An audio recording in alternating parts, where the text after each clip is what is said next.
Dans le prochain épisode de Ici tout commence. Tandis que Jérémy avoue la vérité à Olivia, le chef Landira retrouve sa créativité. Laetitia est quant à elle toujours aussi bonne menteuse. Attention, les paragraphes qui suivent contiennent des spoilers sur l'épisode d'Ici tout commence diffusé demain soir sur TF1. Si vous ne voulez rien savoir, ne lisez pas ce qui suit.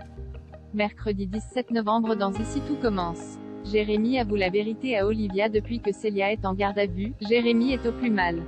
Tandis que Clotilde assure que les gendarmes finiront par la relâcher, le jeune homme refuse d'attendre les bras croisés que sa demi-sœur soit condamnée par sa faute. Étant du même avis que son neveu, Rose pense que la meilleure solution pour tout le monde est que Jérémy se dénonce. Mais la chef Armand, qui exclut de voir son fils sacrifier sa vie, lui demande de se mêler de ses affaires. Pendant ce temps, la chef Listrac donne un cours de cuisine. Lorsqu'Hortense l'accuse devant tout le monde d'être responsable de l'arrestation de Célia, Olivia continue de prendre la défense de son ex-mari. Pour sa part, Elliot est outré de la voir remettre en question la parole d'une victime. Furieuse, Ambre, qui était présente lors de l'altercation entre Célia et son professeur, affirme à la chef Listrac que sa camarade tentait d'échapper aux griffes de Simony et qu'il est évident qu'elle ne voulait pas le tuer. Comme elle s'agace, Olivia la prie de se remettre au travail ou de quitter les lieux. Ambre, Elliot, Deva et Hortense quittent alors les cuisines. Plus tard, Jérémy apprend à Ambre, Hortense et Elliot que Célia pourrait être mise en examen pour le meurtre de Simony. Convaincu de l'innocence de son ami, Elliot a alors l'idée de monter un alibi de toutes pièces pour lui épargner la prison. Pour ce faire, Ambre et Jérémy sollicitent l'aide de Solal. S'il refuse dans un premier temps de mentir à la police, il finit par se laisser convaincre de participer à leur combine. Devant le capitaine Brassac, Solal affirme que Célia n'a pas pu tuer le chef Simony puisqu'elle était avec lui au moment des faits, puis de prétendre qu'elle a gardé le secret sur leur relation pour le protéger.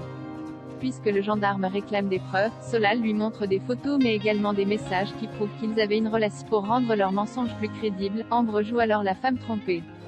Il n'en fallait pas plus pour que le capitaine Brassac décide de prendre leur déposition et d'ordonner la libération de Célia. De retour à l'institut, Célia retrouve avec soulagement Elliot, Solal, Ambre et Jérémy. Pour fêter la bonne nouvelle, les apprentis chefs se rendent dans un bar pour boire un verre. Malheureusement, Olivia les surprend en train de discuter des mensonges qu'ils ont utilisés pour faire libérer Célia.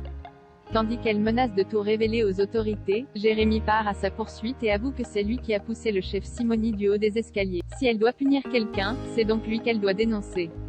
Le chef Landira retrouve sa créativité depuis que Gabriel a accepté de travailler avec lui sur sa proposition de dessert pour le double-A. Le chef Landira est sur un petit nuage, ce qui n'a pas échappé à Constance qui reproche à son mari de manipuler son protégé. Sûr de lui, Tessier demande à sa femme de lui faire confiance.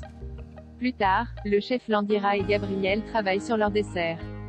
Lorsque Tessier débarque en cuisine pour goûter les préparations, Zacharie affirme avoir une idée de génie. Le chef pâtissier invite alors ses anciens élèves à prendre un verre chez lui dans la soirée pour célébrer cette nouvelle.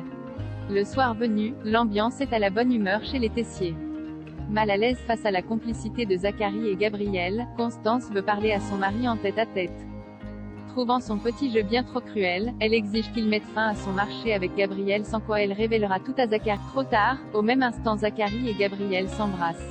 Laetitia est toujours aussi bonne menteuse dans la mesure où elle doit recevoir une cliente pour une injection de Botox. Laetitia prétend devoir faire du ménage à la maison pour que sa fille aille faire un tour. Par la suite, elle a à peine le temps de finir de s'occuper de sa cliente qu'elle entend Kelly rentrer à la maison. Immédiatement, elle cache son matériel puis présente Eva comme une amie. Une attitude étrange qui pose question à l'adolescente. N'ayant jamais entendu parler d'Eva, cette dernière craint que sa mère se soit une fois de plus mise dans une sale histoire. Plus tard, Laetitia offre à Kelly l'un des couteaux qu'elle voulait. Et pour justifier cet achat onéreux, la mère de famille déclare faire des manucures qui lui permettent de mettre un peu d'argent de côté.